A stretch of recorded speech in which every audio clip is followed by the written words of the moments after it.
Hi guys, good morning. Ngayon ay magluluto na tayo ng tilapia na ito. Bumili ako kanina ng gulay. Kasi may tilapia kami dito na puro ulo lang. Lahat kasi ng buntot pinrito na. Pag pinrito kasi yung ulo, ay hindi po siya maganda. Kumbaga maraming masasayang. Ito pala yung pakain ba kayo nito? Pechay, lagay namin. Pero yung tilapia nandun na sa labas. Ilan ko na?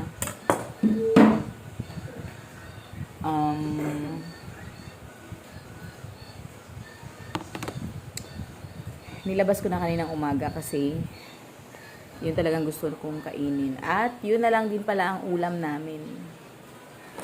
Bukas pa kami mamamalengke. Sabado. Yun ang tanghalian namin. Itong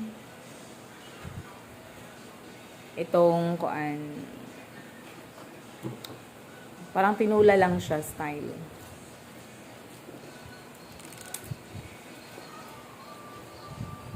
Tapos ibukod mo yung wait lang, tula ko ng konti. Ibukod mo yung puti. Kasi ito kasi matigas.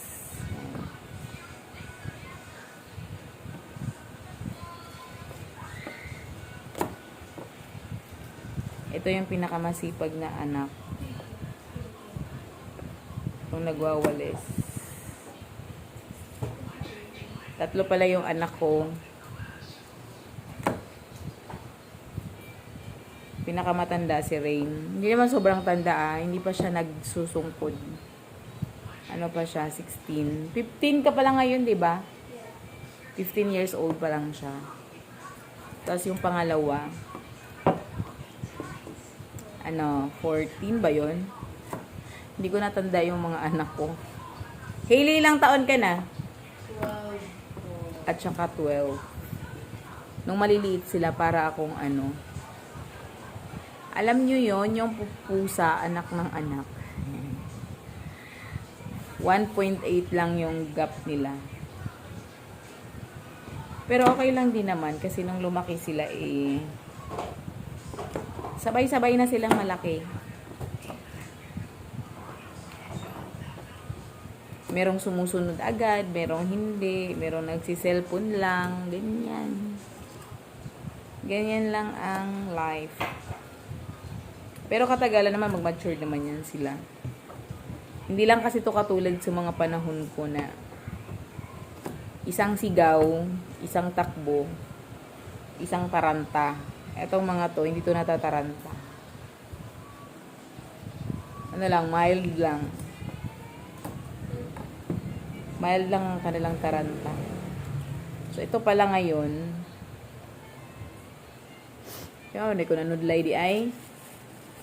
Nga naman nagkajagaw maning kung ahong kuan. Ang ganda pa naman ng pechay.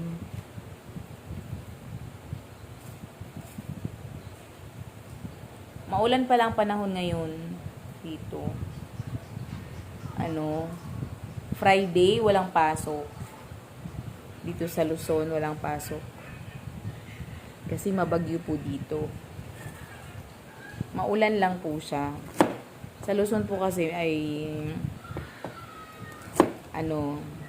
madaling bahain. Sa lugar din po namin ay madaling bahain. Pero madali din humupa. Basta kailangan lang maagap lang sa mga nangyayari. Pero medyo mataas naman ang lugar namin.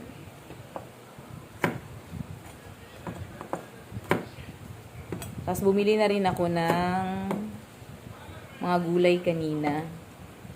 Pero ang lulutuin ko lang ngayon ay itong pechay. Ganun. Ito lang pechay ang lulutuin ko ngayong tanghali. At prito. Yun lang. Gusto ko kasi to. Kumakain din naman sila. Yung mga gusto kong pagkain. Kumakain din naman sila. Tapos kanina, wala ko sa inyo. Bumili ako ng sayote. Baka kasi gusto nila ng tinulang manok kasi maulan dito. Kung gusto nila, lulutuin ko. So, bumili ako ng maliit yung ampalaya, pero okay lang siya. May nag-iikot po kasi dito. Bumili na ako.